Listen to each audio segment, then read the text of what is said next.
Hello everyone, welcome back to WBPSC physics ওয়ালা। তো আজকে আমরা যে টপিকটা নিয়ে আলোচনা করব যে আমাদের প্রধানমন্ত্রীর ফ্রান্স সফর 2023-এ। তো 2023-এ যদি আমরা দেখি প্রাইম মিনিস্টার নরেন্দ্র মোদী বেশ কতগুলো দেশে বলতে পারো গেছিলেন, যার মধ্যে অন্যতম হচ্ছে কি না জাপান, অন্যতম হচ্ছে তোমার UAE, অন্যতম হচ্ছে যেমন ফ্রান্স, তার সঙ্গে ছিল ইউনাইটেড নেশন, তার সঙ্গে ছিল USA। বিভিন্ন দেশে গেছেন এবং ভারতকে বিভিন্ন দিক থেকে বলতে পারো আরো সমৃদ্ধ করার চেষ্টা করেছেন। তো আজকে আমরা যে টপিকটা নিয়ে আলোচনা করব সেখানে এই যে ফ্রান্সে আমাদের যে নরেন্দ্র মোদী স্যার গেলেন, সেখান থেকে ভারত কি পেল বা ভারতের সঙ্গে কোথায় কি ডেভেলপমেন্টাল ওয়ার্ক ফ্রান্স করবে বলে চুক্তিবদ্ধ করেছে। চলো তাহলে দেখে নেওয়া যাক আজকের টপিক। তো 2023-তে বাস্তিল ডে প্যারেডে প্রধান অতিথি হিসেবে সম্প্রতি প্রধানমন্ত্রী নরেন্দ্র মোদীকে আমন্ত্রণ জানানো হয়েছিল। তাহলে ফ্রান্সের একটা ঐতিহ্যবাহী বলতে পারো ডে, যেটা হচ্ছে বাস্তিল ডে, যেটাকে কিনা ফ্রান্সের কি বলা হয় না national day, France national day হিসেবে কাউন্টেড হয় বাস্তিল ডে। তো সেই বাস্তিল ডেতে প্রধান অতিথি হিসেবে আমন্ত্রণ জানানো হয় কাকে না, আমাদের প্রধানমন্ত্রী মাননীয় শ্রী নরেন্দ্র মোদী মহাশয়কে। 1980 সাল থেকে ফরাসি সামরিক কুচকাওয়াজ, যা বাস্তিল দিবস সামরিক কুচকাওয়াজ নামেও পরিচিত, যা 2023-এ 14 জুলাই প্যারিসে অনুষ্ঠিত হয়। তাহলে এখানে একটু ইতিহাসটা মনে রাখতে হবে যে 1980 সাল থেকে ফরাসি সামরিক কুচকাওয়াজ, যা বাস্তিল দিবস সামরিক কুচকাওয়াজ নামেও পরিচিত, 2023-এর 14 জুলাই এটা অনুষ্ঠিত হয় কোথায় না ফ্রান্সের প্যারিসে। এবং সেখানেই বলতে পারো আমাদের মাননীয় প্রধানমন্ত্রীকে আমন্ত্রণ জানানো হয়েছিল অ্যাজ আ চিফ গেস্ট হিসেবে। এই বছর অর্থাৎ 2023 বছরটা ভারত এবং ফ্রান্সের ক্ষেত্রে তাদের কৌশলগত অংশীদারিত্বের 25 বছর উদযাপন করা হচ্ছে। তাহলে এক্ষেত্রে জাস্ট মনে রাখবে যে 2023 এই বছরটা ইন্ডিয়া এবং ফ্রান্স তাদের 25 বছর উদযাপন করছে কোন ক্ষেত্রে না স্ট্র্যাটেজিক পার্টনারশিপের ক্ষেত্রে। গত আড়াই দশকে ভারত ও ফ্রান্স যুগ্মভাবে তাদের বিভিন্ন সেক্টরে মূল্যবোধ, শান্তি, নিরাপত্তা এবং সাস্টেনেবল ডেভেলপমেন্ট প্রতিশ্রুতির ভিত্তিতে একটি ঘনিষ্ঠ ও গতিশীল সম্পর্ক গড়ে তুলেছে।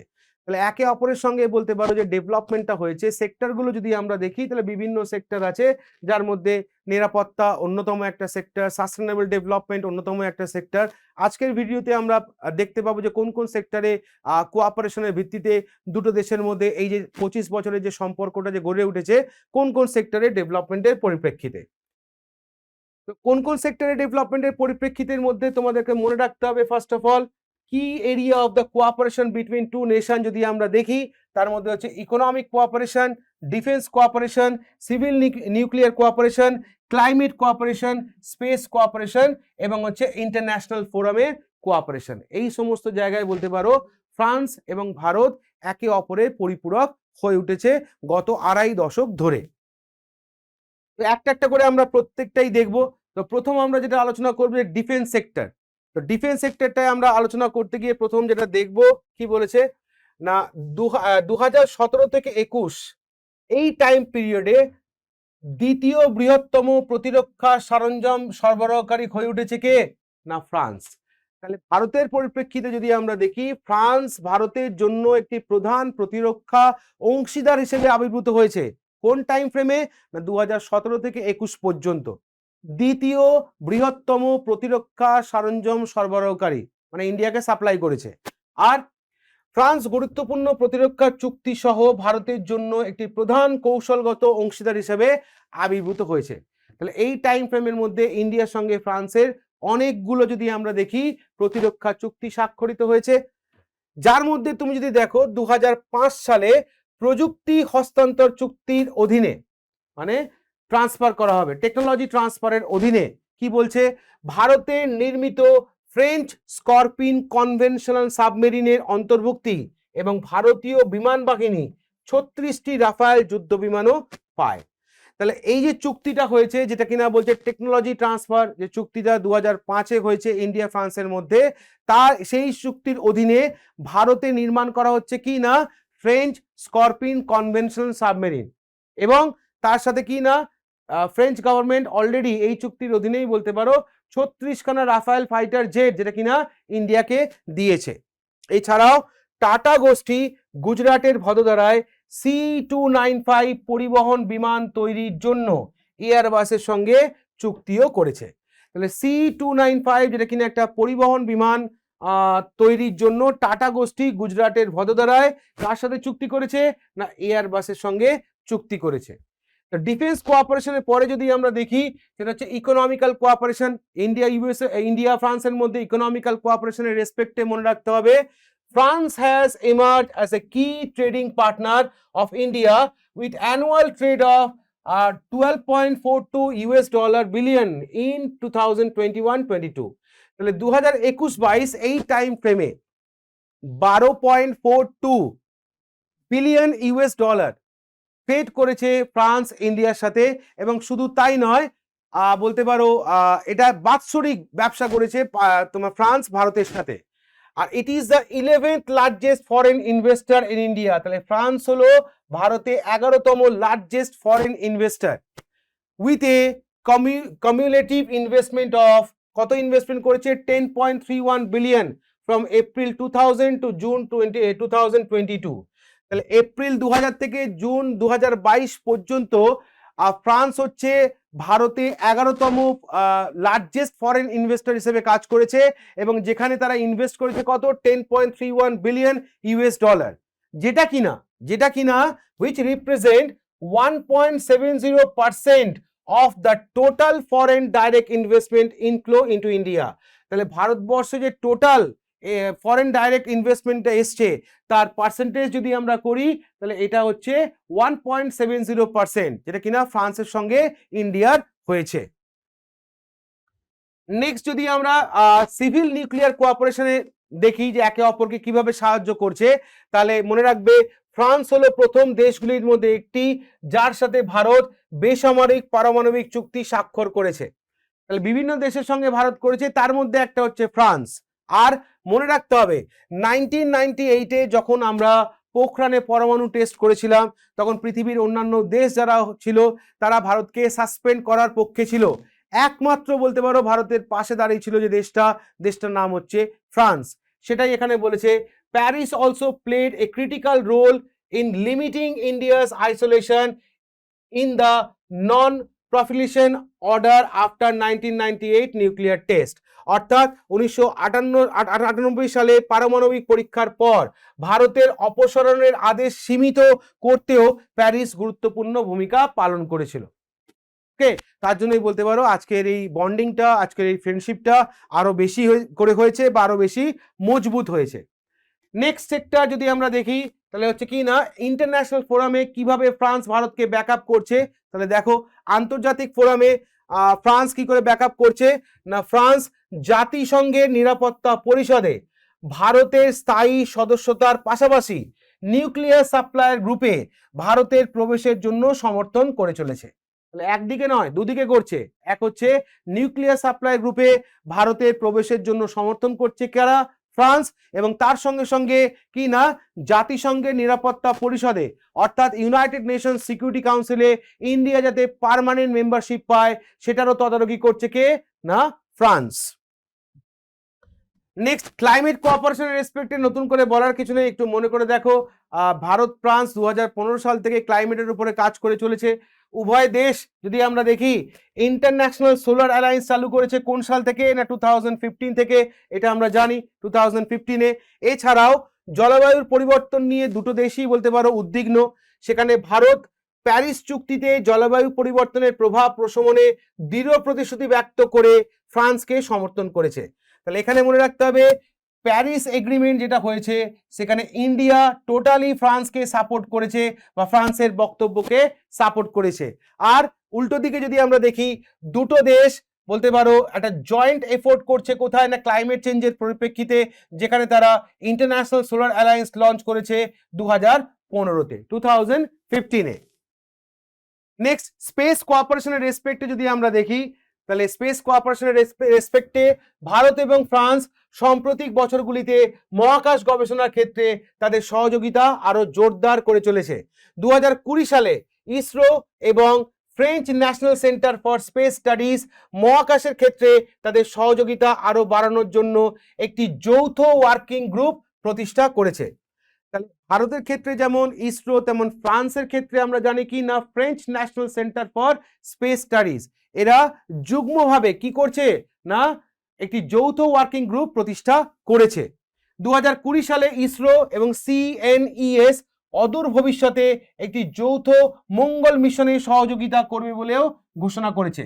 তাহলে জয়েন্টলি একটা মার্স মিশন করতে চলেছে কে না ইসরো এবং CNS। এটা ফিউচারে বলতে পারো একটা পরিকল্পনা ভারত ও ফ্রান্সের মধ্যে। এছাড়াও যেটা তোমার ইংলিশে যদি আমরা বলি তাহলে হচ্ছে স্পেস ডেব্রিজ, এই টার্মটা নিশ্চয়ই তোমরা শুনেছো স্পেস ডেব্রিজ। স্পেস ডেব্রিজ কথাটার বাংলা মানে যদি দেখি কি না বাংলা মানে হচ্ছে মহাকাশে যে সমস্ত ধ্বংসাবশেষ থাকে সেগুলোকে ক্লিন করার জন্য বলতে পারো একসঙ্গে কাজ করছে এই দুটো সংস্থা।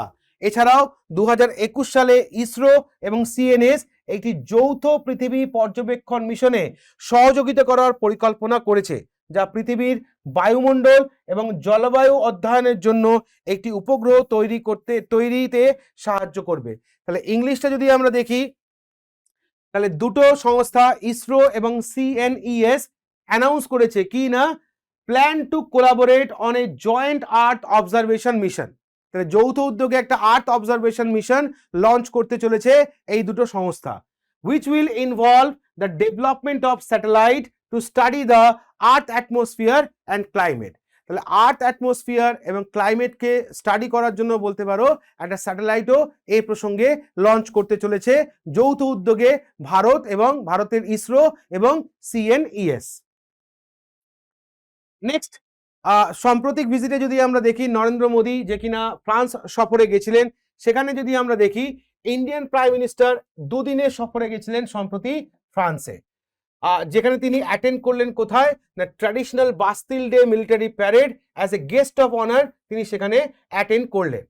হি is set to unveil the purchase of another 26 marine version of Rafale aircraft during this visit. তাহলে এই সূত্রে বলতে পারো নরেন্দ্র মোদী কি করলো না 26টি সামুদ্রিক সংস্করণ কার না রাফেল বিমানের আরো 26টি সামুদ্রিক সংস্করণ কেনার পাশাপাশি 3টি স্করপিয়ন শ্রেণীর সাবমেরিনের জন্য একটি চুক্তিও উন্মোচন করে। তাহলে ভারতের সঙ্গে যে ডিফেন্স এগ্রিমেন্টটা হয় সেখানে আরো 26খানা মেরিন রাফেল জেট কেনার পরিকল্পনা করা হয়, তার সাথে আরো 3টে কি না স্করপিয়ন ক্লাস সাবমেরিন কেনার পরিকল্পনাও করা হয় এখানে। নেক্সট যদি দেখি আমরা prime minister Narendra Modi has become the first Indian prime minister to have been conferred with the grand cross of legion of honour, France highest civilian award and military honour. তাহলে এ প্রসঙ্গে মনে রাখতে হবে কি না নরেন্দ্র মোদীকে সম্মানিত করা হয় ফ্রান্স গভর্নমেন্টের তরফ থেকে। কি পুরস্কার দেওয়া হয়? Grand cross of the legion of honour, যে পুরস্কারটা ফ্রান্সের সর্বোচ্চ নাগরিক সম্মান হিসেবে পরিচিত। এছাড়াও যদি আমরা দেখি কি না মোদীকে এই যে পুরস্কারটা বা সম্মানটা দেওয়া হয় কোথায় না এলিসি প্যালেস, যেটা রয়েছে কোথায় না প্যারিসে। কবে দেওয়া হয় না 13ই জুলাই। আর এই যে পুরস্কারটা অর্থাৎ এই যে grand cross of the legion of honour, এই পুরস্কারটা প্রতিষ্ঠা করেছিলেন কে না নেপোলিয়ন বোনাপার্ট। কত সালে না 1802 সালে। তাহলে 1802 সালে প্রতিষ্ঠা করা একটা পুরস্কার, যে পুরস্কারটা প্রতিষ্ঠা করেছিলেন নেপোলিয়ন বোনাপার্ট, যেটা হচ্ছে ফ্রান্সের সর্বোচ্চ পুরস্কার। পুরস্কারটার নাম grand cross of legion of honour. এই পুরস্কারেও সম্প্রতি সম্মানিত করা হয় কাকে না নরেন্দ্র মোদীকে।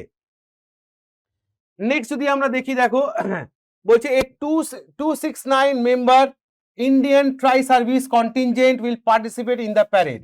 তাহলে ফ্রান্সের এই যে বাস্তিল ডে প্যারেডে অংশগ্রহণকারী টোটাল ভারতীয় যদি আমরা দেখি তাহলে 269 member of Indian try service contingent যারা কিনা এই প্যারেডে অংশগ্রহণ করেছিল। এছাড়াও 3টে রাফেল ফাইটার জেট ইন্ডিয়ান এয়ারফোর্সের তরফ থেকে যারা এখানে অংশগ্রহণ করে।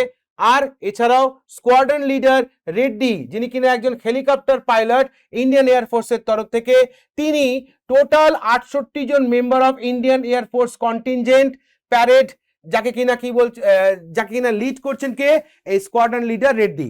তাহলে ইন্ডিয়ান এয়ারফোর্সের তরফ থেকে টোটাল 68 জন মেম্বারকে লিড করছেন যিনি, ইনি একজন ভারতীয় ইন্ডিয়ান এয়ারফোর্সের হেলিকপ্টার পাইলট যার নাম হচ্ছে রেড্ডি।